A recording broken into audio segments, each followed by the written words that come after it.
इस क्लास में जानेंगे हास रस क्या होता है और करुण रस क्या होता है। ठीक है, हास रस का स्थायी भाव क्या होता है? हास होता है। ठीक है, ये पॉइंट याद रखो कि हास रस का जो स्थायी भाव है वो हास होता है।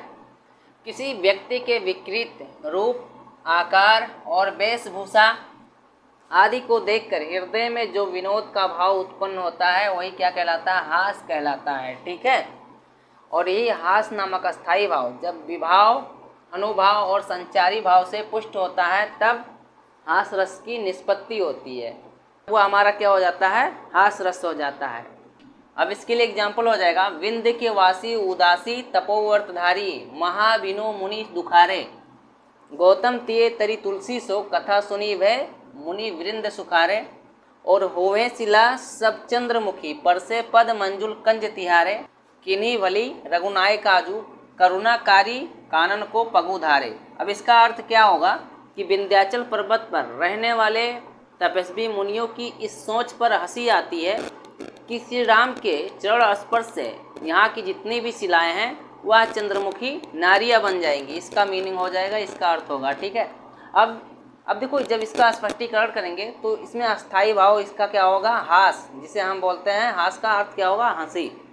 और विभाव आलंबन में क्या होगा? विंध्य के वासी तपस्वी, और आश्रय में हो जाएगा पाठक। और उद्दीपन की बात करते हैं तो अहिल्या की कथा सुनना, राम के आगमन पर प्रसन्न होना और स्तुति करना। अनुभाव की बात करेंगे तो अनुभाव जो है इसमें हंसना हो जाएगा। संचारी भाव दशरथ की उपस्थिति। ठीक है, ये होता है हास रस। अब देखो करुण रस क्या होता है, तो करुण रस का स्थायी भाव क्या होगा? शोक हो जाएगा। ठीक है, करुण रस का स्थायी भाव क्या होगा? शोक होगा।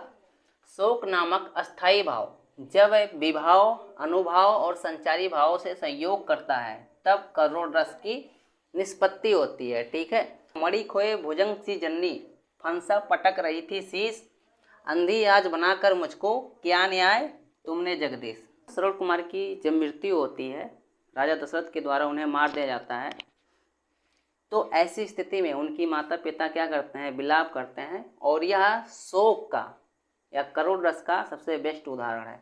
अब इसका स्पष्टीकरण करेंगे तो अस्थायी भाव क्या होगा? देखो, अस्थायी भाव शोक हो जाएगा।